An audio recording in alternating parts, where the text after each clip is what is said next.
we're not going to have it easy, as my earlier speaker said. Right. It's going to be very difficult. It's going to be very, very difficult because everybody is talking, but they haven't taken into consideration the debt restructuring process. That itself can affect the economy so much that we will possibly go into recession.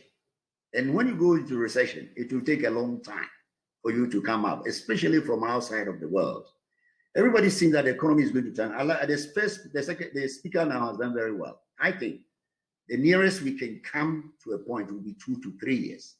Because if you look at the debt structuring that is going to come in, whether you take debt reduction, debt profile, debt rescheduling, debt swap, meaning that you're reducing the interest and extending the maturity period. All these things will affect cash flow. And the banks and business depends on cash flow. So next year, from where I'm sitting, it's not going to be easy at all, like even what happened to us in the first financial sector reform. This one, it will hit banks. It will affect their capital.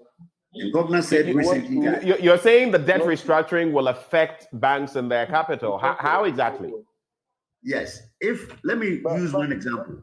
If we decide to do the haircut, Dr. Atuahene, please hold for me. I'm getting some feedback. I don't know whether it's Dr. Osai Kwapong or someone else. If you're not the one on now, please mute so that we don't get your feedback on. Dr. Atuahene, please go ahead. If you take the haircut, I listen to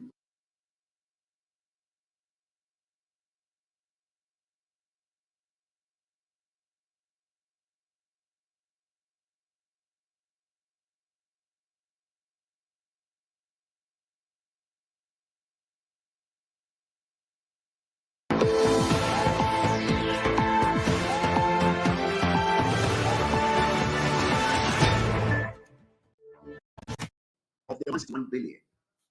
If you do the MPV, the net present value, and discount it even by even 5%, the magnitude of hitting the banks are very high. Some would have a liquidity challenge. Some are going to have problem with capital. And that is the reason why that everybody seems to be talking about these debt haircut and whatever. But what we haven't actually seen is that people are not coming with figures. People are not working with figures. Fortunately, I have worked with figures in front of me.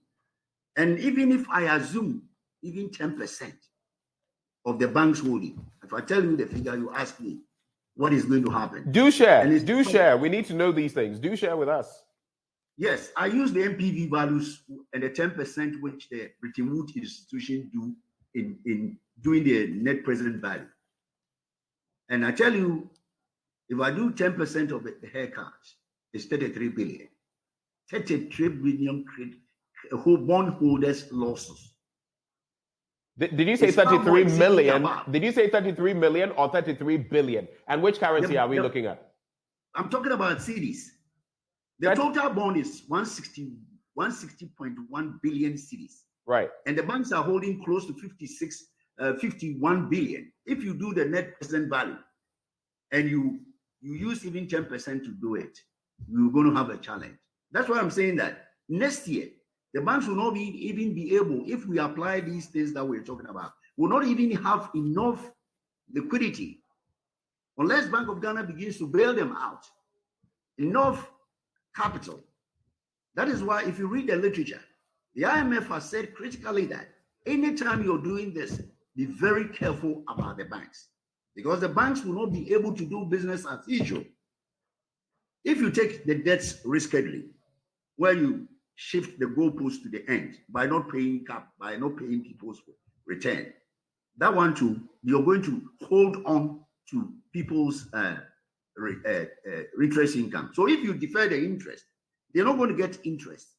The interest will be part of their cash flow to help the business to work. So whichever way we're going to go next year, I'm not a prophet of a doom, but from where I'm sitting and what I have done so far, it's not going to be easy, and the economy just cannot grow just like that.